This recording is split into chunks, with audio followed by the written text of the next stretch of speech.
I'm saying this very authoritatively. Trump is gonna be worse for Gaza. I hope I'm wrong when I say this, but please come back the same energy that you had when you were telling us to abandon Kamala, to abandon the Democrats. I would want to see the same energy because there is clearly, even before Gaza happened, Trump moved the embassy from Tel Aviv to Jerusalem.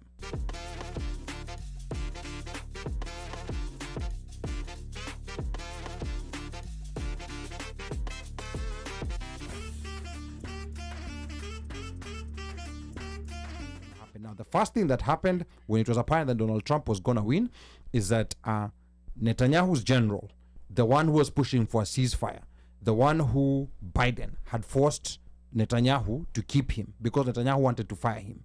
So as soon as it was apparent that Biden, or rather Trump had won, Netanyahu fired him.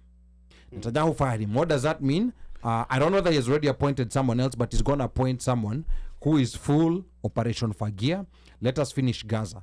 Let us remember that Jared Kushner, Trump's son-in-law, had expressed interest in Gaza, has interest in the settlements, and they had also expressed interest in wanting to create beachfront properties in Gaza. So this is now my message to the people who are pushing us to abandon Democrats. And I'm saying this very authoritatively. Look at them. Yes, I'm saying this very authoritatively.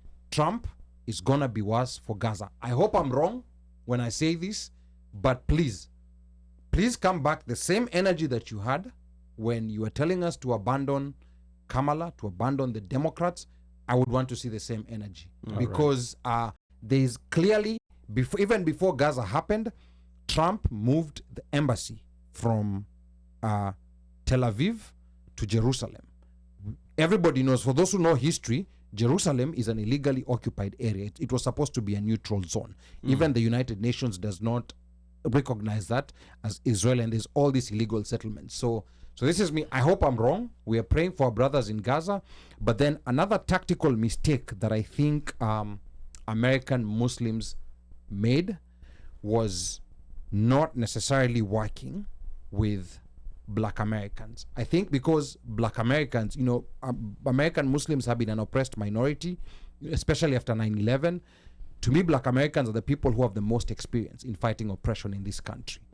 So I think right now, all Muslim communities, they need to rethink, because out of every 3 or 4 Muslims in America, 1 is Black. Okay. Yeah. So that's just food for thought. If any of them is listening to me, that's a strategy they need to think about. With respect to this topic of the consequences of a Trump presidency in Kenya, I always go back to trying to figure out what leverage points we as a diaspora community have, and just as Kenyans in general.